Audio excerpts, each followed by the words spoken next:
মানে মই কালি যোৰহাটৰ ফালৰ পৰা আহি আছিলোঁ তাৰপৰা মই ঘপককৈ প্ৰস্ৰাৱ কৰিব লাগিলে এইডোখৰতে মই বাছখনৰ পৰা নামি এইফালে পটককৈ প্ৰস্ৰাৱ কৰিবলৈ গুচি আহিলোঁ প্ৰস্ৰাৱ কৰিলে মানে মই ফটোখন নেদেখিলোঁ একচুৱেলি মই সেইটো মিছা কথা নকওঁ আৰু মানে মোৰ কিডনী দুবাৰ অপাৰেশ্যন আছে প্ৰস্ৰাৱ কৰিব লাগিলে ৰখাব নোৱাৰোঁ মই আপোনাৰ এইটো চুকাফা হস্পিটেললৈ কোৱাইছোঁ আপোনালোকক যদি লাগে ইনফৰ্মেশ্যন লৈ ল'ব পাৰিব তাত সুধি মই মিছা কথা কোৱা নাই আৰু জানি শুনি মই এইটো ভুল কৰা নাই মানে মোৰ ঘৰ এইডোখৰতে ওচৰতে গৰিচাকৰ নামডাঙত জুবিন দাক মই বহুত ভাল পাওঁ মোৰ প্ৰফাইলটো খুচৰি চাওক তেওঁৰ লগত একেলগে সি আমাৰ ৰুদ্ৰসাগৰ ৰিজৰ্টত বৰশী বাই থকা একেলগে ফটো মাৰ চব আছে আজি এসপ্তাহ হোৱা নাই জুবিন ক্ষেত্ৰৰ পৰা আহিছোঁ গুৱাহাটী গৈছোঁ আহোঁতে সোমাই আহিছোঁ আপুনি চাওক আমাৰ বাছ মালিক সন্থা হেৰিয়তো এই জামুগুৰি পাৰ্থই মই ফটো ফ্ৰেম বনাই মেলি নি আমি শ্ৰদ্ধাঞ্জলি জনাইছোঁ ইমানকণ মানে শ্ৰদ্ধা তেওঁৰ প্ৰতি আছে এইটো মই নজনাত ভুলত হৈ গ'ল ফটোখন দেখি এইটো কাম কৰা নাই মানে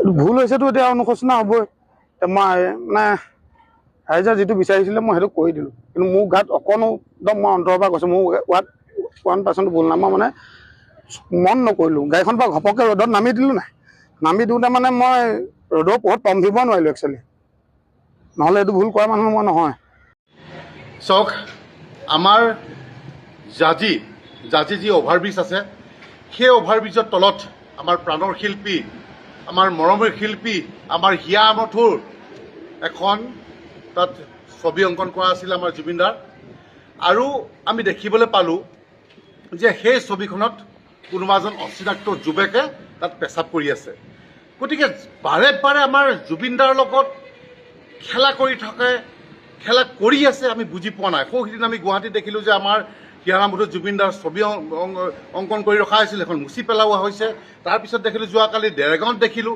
আকৌ আজি দেখিলোঁ আমগুৰিত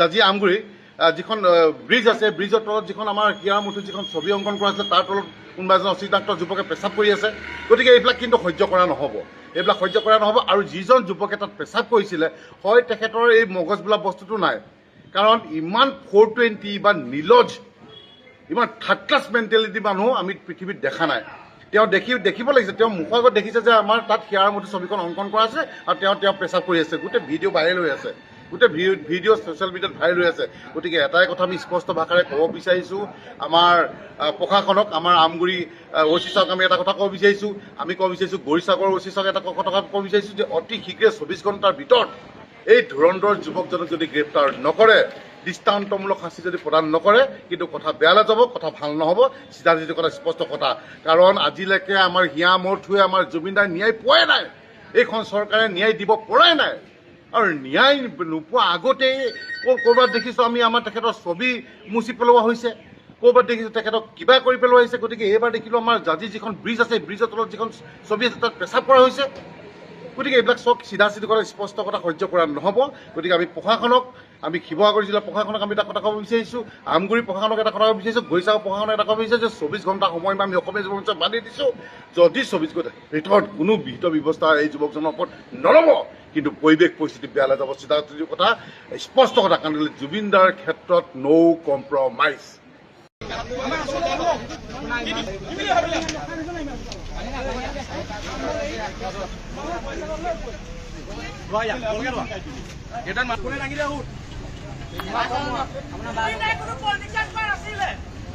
মেনেজ কৰিছে 2-3 ঘণ্টা আমাক খাৰা কৰিছে ৰ'দত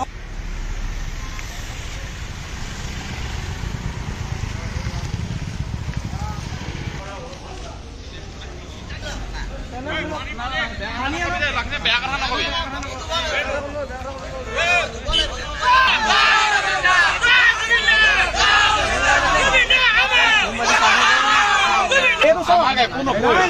আপুনি প্ৰশাসনৰ ওচৰলৈ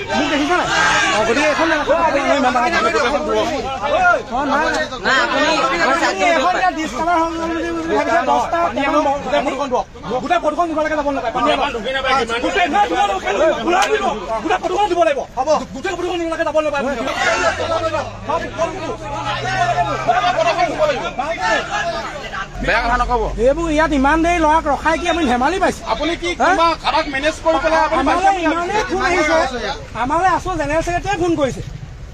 আপুনি পইচা আমি আঞ্চলিক খেলিবলৈ জুবিন দা হয় আপোনাৰ অৰ্থ নাই জুবিন দা অৰ্থ আছে এইটো লগত দেখিছে না আছো লগত আপুনি পাচাব কৰাৰ আগত এবাৰো নাভাবিলে নে জুবিন দাৰ কথা? আপুনি এবাৰ নাভাবিলে আপুনি পাচাব কৰাৰ আগত এবাৰো নাভাবিলে নে জুবিন দাৰ কথা? জানে যে গৈছে ৰুমানক ফোন কৰিব লাগে। আপুনি এই গোটেইখিনি গোটেই ফটো আপুনি অপৰাধটো কৰিছিলে জাতিক কথা কিন্তু কথা পাতিলে চব কথা হৈ নাযায়, মনত ৰাখিব।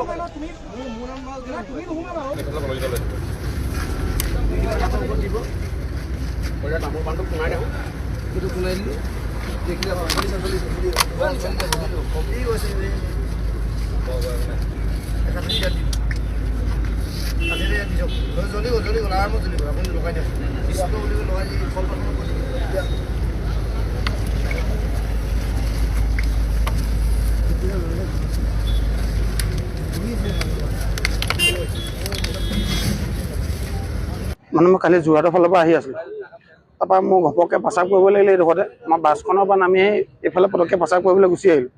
প্ৰস্ৰাৱ কৰিলে মানে মই ফটোখন নেদেখিলোঁ একচুৱেলি, মই সেইটো মিছা কথা নকওঁ। আৰু মানে মোৰ কিডনী দুবাৰ অপাৰেশ্যন আছে, প্ৰস্ৰাৱ কৰিব লাগিলে ৰখাব নোৱাৰোঁ। মই আপোনাৰ এইটো চুকাফা হস্পিটেললৈ কোৱাইছোঁ, আপোনালোকক যদি লাগে ইনফৰ্মেশ্যন লৈ ল'ব পাৰিব তাত সুধি। মই মিছা কথা কোৱা নাই আৰু জানি শুনি মই এইটো ভুল কৰা নাই। মানে মোৰ ঘৰ এইডোখৰতে ওচৰতে গৰিচাকৰ নামডাঙত। জুবিন দাক মই বহুত ভাল পাওঁ। মোৰ প্ৰফাইলটো খুচৰি চাওক, তেওঁৰ লগত একেলগে সেই আমাৰ ৰুদ্ৰসাগৰ ৰিজৰ্টত বৰশী বাই থকা একেলগে ফটো মাৰ চব আছে। আজি এসপ্তাহ হোৱা নাই জুবিন ক্ষেত্ৰৰ পৰা আহিছোঁ, গুৱাহাটী গৈছোঁ, আহোঁতে সোমাই আহিছোঁ। আপুনি চাওক, আমাৰ বাছ মালিক সন্থা হেৰিয়তো এই জামুগুৰি পাৰ্থই মই ফটো ফ্ৰেম বনাই মেলি নি আমি শ্ৰদ্ধাঞ্জলি জনাইছোঁ। ইমানকণ মানে শ্ৰদ্ধা তেওঁৰ প্ৰতি আছে, এইটো মই নজনাত ভুলত হৈ গ'ল। আমাৰ ফটোখন দেখি এইটো কাম কৰা নাই। মানে ভুল হৈছেতো, এতিয়া অনুশোচনা হ'বই। মই মানে ৰাইজে যিটো বিচাৰিছিলে মই সেইটো কৰি দিলোঁ, কিন্তু মোৰ গাত অকণো একদম মই অন্তৰৰ পৰা কৈছোঁ, মোৰ 1% ভুল নাই। মই মানে মন নকৰিলোঁ, গাড়ীখনৰ পৰা ঘপককৈ ৰ'দত নামি দিলোঁ নাই। নামি দিওঁতে মানে মই ৰ'দৰ পোহৰত তম্ভিব নোৱাৰিলোঁ একচুৱেলি, নহ'লে এইটো ভুল কৰা মানুহ মই নহয়। হওক জুবিনে অন্ততঃ নিজে গোটেই গোৱা গীতখিনিতো জুবিনৰ সংগীত বা জুবিন সংগীত হ'ব নোৱাৰিব চাগে। তেওঁ যিখিনি নিজৰ সৃষ্টি, নিজৰ কম্পজিশ্যন নিজে লিখা, অন্ততঃ সেই গীতখিনি আমি যদি সকলোৱে মিলি, সেইটো অকল আমাৰ পৰিয়ালৰ কাৰণে সম্ভৱ নহয়, গোটেই অসমীয়া ৰাইজে মিলি সেই গোটেইখিনি কালেক্ট কৰি তাক সংৰক্ষিত কৰি সেইখিনিক যদি জুবিন সংগীত নাম দি পেলাই তেনেদৰে আগুৱাই লৈ যাব পৰা যায়, তেতিয়াহ'লেতো আৰু ভাল কথা। পিউআৰ মিউজিকেল ইনষ্টিটিউশ্যন আৰু নৰ্থ ইষ্ট পাব্লিক স্কুলৰ উদ্যোগত তথা সহযোগত এটা জুবিন গাৰ্গৰ গীতৰ কৰ্মশালা তেওঁলোকে অনুষ্ঠিত কৰিছে।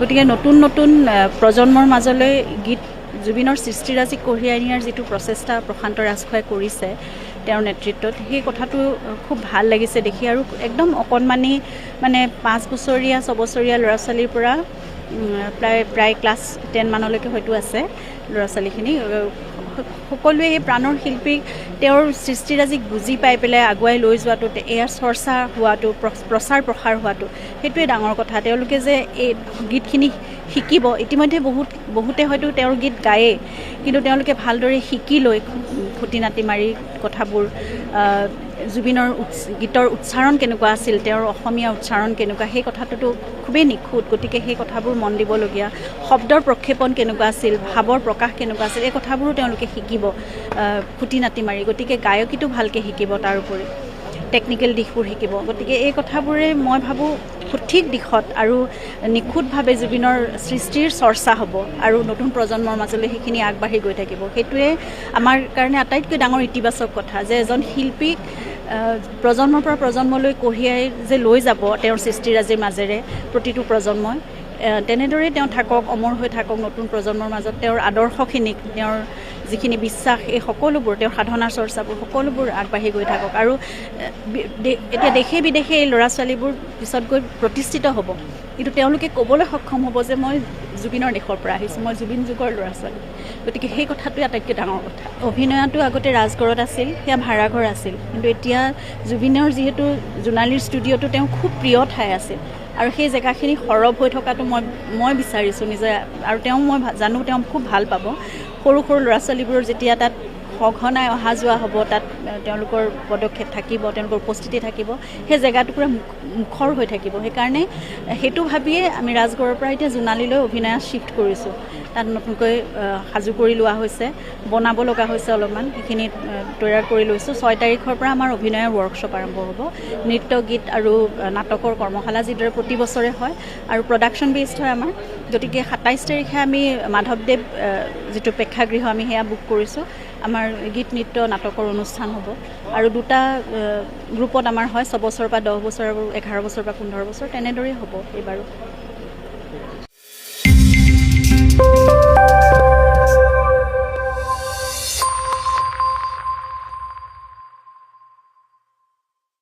চাওক, আমি এটা কথা লক্ষ্য কৰিছোঁ যে অসমৰ মাননীয় সীমান্ত উন্নয়ন দপ্তৰৰ মন্ত্ৰী অতুল বৰা ডাঙৰীয়া পৰহি দিনা ইয়ালৈ তেখেত সীমান্ত পৰিদৰ্শন কৰিবলৈ আহিছিলে। সীমান্ত পৰিদৰ্শন কৰিবলৈ অহাৰ 5 মুহূৰ্তত কিন্তু নগাই চেলেঞ্জ দেখুৱাই অসমৰ যিসমূহ আমাৰ খিলঞ্জীয়া লোক আছে, খিলঞ্জীয়া লোকৰ ঘৰত কিন্তু তেখেতলোকে নগাৰ চেঞ্চাছ লোকপিয়ল তেখেতলোকে আৰম্ভ কৰি দিলে। আমি সেই নগাই যি চেঞ্চাছ আৰম্ভ কৰিছিলে আমাৰ যিসমূহ খিলঞ্জীয়া লোকৰ ঘৰত, সেই চেঞ্চাছসমূহ কিন্তু আমি সস্তীয়া ছাত্ৰ সন্থা আৰু এপছুৱে লগ হৈ আমি সেই চেঞ্চাছসমূহ আমি মোহাৰি দিবলৈ আমি আজি বাধ্য হ'লোঁ। আৰু ঠিক আমি এটা কথা আপোনালোকৰ সংবাদ মাধ্যমৰ যোগেদি আমাৰ জিলা প্ৰশাসন তথা সমজিলা প্ৰশাসনক এটা আহ্বান জনাব বিচাৰিছোঁ। সময় থাকোঁতেই যদি নগাৰ বিৰুদ্ধে কিন্তু আপোনালোকে হুংকাৰ নজনায়, কিন্তু নগাই কিন্তু আমাৰ যিসমূহ অসমীয়া লোক আছে, অসমীয়া লোকৰ ওপৰত কিন্তু বৰ অত্যাচাৰ কৰিবলৈ তেখেতলোকে আৰম্ভণি ইতিমধ্যে কৰিছে আৰু ইয়াৰ আৰম্ভ হৈছে। আৰু সেয়ে আমি প্ৰশাসনক অনুৰোধ জনাইছোঁ, সময় থাকোঁতেই নগাৰ বিৰুদ্ধে কিন্তু আপোনালোকক সষ্টম হ'বৰ বাবে অনুৰোধ জনাইছোঁ। আৰু এটা কথা আপোনালোকক সংবাদ মাধ্যমৰ যোগেদি আমি জনাব বিচাৰিছোঁ, অসম নাগালেণ্ড সীমান্তত নিয়োজিত হৈ থকা যিসমূহ CRPF আছে, CRPF কিন্তু নগাৰ পক্ষপাতিতে আমি থাকিবলৈ দেখা পোৱা গৈছে। যিহেতু আমি উল্লেখ কৰিব বিচাৰিছোঁ 2টামান কথা আপোনালোকৰ আগত। প্ৰথম কথা হৈ গ'ল, অসমীয়া কোনোবা লোকসকলে যদি, অসমীয়া খিলঞ্জীয়া লোকে যদি ঘৰ বনাবলৈ টিং পাত বা বিভিন্ন বয় বস্তু যদি ইয়ালৈ আনিবলগীয়া হয়, কিন্তু CRPFে তাত বাধা প্ৰদান কৰে। আমি সিদিনা দেখিবলৈ পাইছোঁ যে চুঙাজান MVত এটা নগাৰ এটা APBNৰ এটা কেম্প তাত নিৰ্মাণ কৰি থকা আমি দেখিবলৈ পাইছোঁ। CRPFৰ খুদ সন্মুখৰ ভাগতেই সেই নগাৰ লোকসকলে কেনেকৈ তাত এটা ডাঙৰ ঘৰ নিৰ্মাণ কৰিবলৈ পাৰিলে, তাক এটা তাৎপৰ্যপূৰ্ণ এটা বিষয় আমাৰ সকলোৰে মাজত এটা আলোচনা হৈছে। আমি সেয়েহে আপোনালোকৰ আগত ক'ব বিচাৰিছোঁ, CRPF নিউট্ৰেল ফ'ৰ্চ নহয়, CRPF হৈছে নগাৰ ফ'ৰ্চ। কোনকেইখন গাঁৱত নগাই চেঞ্চাছ কৰিছে? আমি আজি দেখিলোঁ চেতিয়া গাঁও আৰু শান্তিপুৰ গাঁৱত নগাই প্ৰায় 82 ঘৰ লোকৰ ঘৰত নগাই কিন্তু তেখেতলোকে চেঞ্চাছ কৰিবলৈ আৰম্ভ কৰিছে আৰু সেই চেঞ্চাছসমূহ কিন্তু আমি আজি মোহাৰি থৈ তাত আহিছোঁ। বেৰত কিবা নাম চাম লিখিছে নেকি? বেৰত লিখা আছিলে CNL 112, 114, তেনেকৈ প্ৰতি ঘৰে ঘৰে মানুহৰ ঘৰত তেখেতলোকৰ সংখ্যা দি যোৱা আমি দেখিবলৈ পোৱা গৈছিল। সীমান্তৰ 2খন গাঁৱত হৈছে।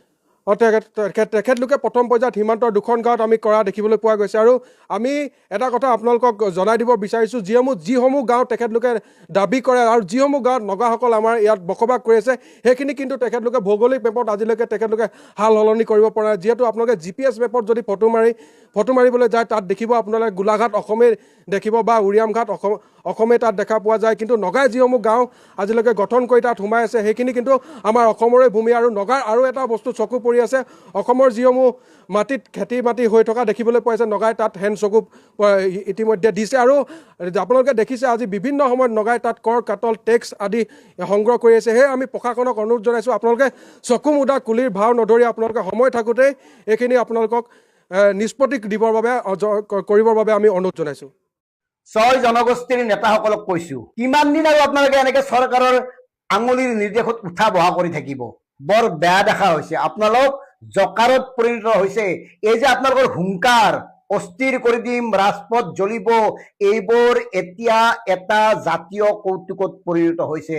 আৰু আশ্চৰ্যকৰ কথা হ'ল, কৌতুক শুনিলে মানুহৰ হাঁহি উঠে, কিন্তু আপোনালোকৰ এই কৌতুকবোৰ শুনি শুনি লাহে লাহে মানুহৰ খং উঠিবলৈ আৰম্ভ কৰিছে।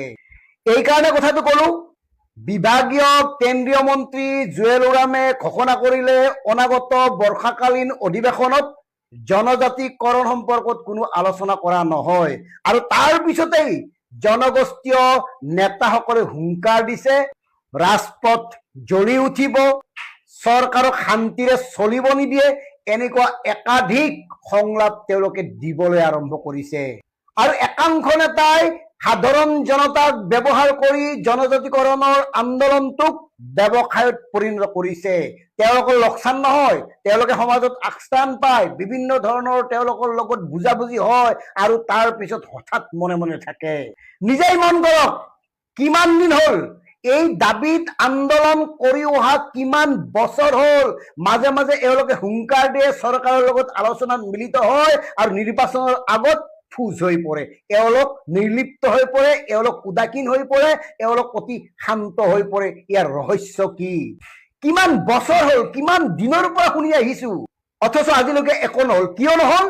এওঁলোকক কেনেকে মেনেজ কৰিব লাগে চৰকাৰে জানে, এওঁলোকৰ দাম কিমান চৰকাৰে বুজে, এওঁলোকক কেনেকে নচুৱাব পাৰি চৰকাৰে ইয়াৰ সকলো কৌশল আয়ত্ত কৰি লৈছে। আৰু সেই কাৰণে জনজাতিকৰণক এটা ললিপপ হিচাপে ব্যৱহাৰ কৰি আহিছে, যি ললিপপ চুহি চুহি একাংশ জনজাতিৰ নেতা মন্ত্ৰী হৈছে, বিধায়ক হৈছে, ভাল ব্যৱসায়ী হৈছে, ভাল উদ্যোগপতি হৈছে, মানে বিভিন্ন ধৰণে তেওঁলোকে সংস্থাপিত হৈছে। কেৱল সাধাৰণ জনতাখিনি বঞ্চিত হৈ আছে। কিয় এই স্থিতি আপোনালোকৰ? কিয় আপোনালোকে এই ধৰণে আঁঠুকাৰি দিয়ে? কিয় চৰকাৰক গণতান্ত্ৰিকভাৱে বাধ্য কৰাব পৰা নাই? কিয় চৰকাৰৰ কৌশলবোৰ আপোনালোকে বুজি উঠা নাই? প্ৰতিটো দলেই প্ৰতিটো নিৰ্বাচনৰ আগত নিৰ্বাচনী ইস্তাহাৰত জনজাতিকৰণৰ এই প্ৰস্তাৱটো বৰ ধুনীয়াকে লিখে, তাৰপিছত একো নকৰে। কিয়? এই নকৰাৰ ৰহস্য কি? কৰিব নোৱাৰাৰ কাৰণ কি? এই কথাবোৰ বুজোতে ইমান দিন কিয় লাগে আপোনালোকক?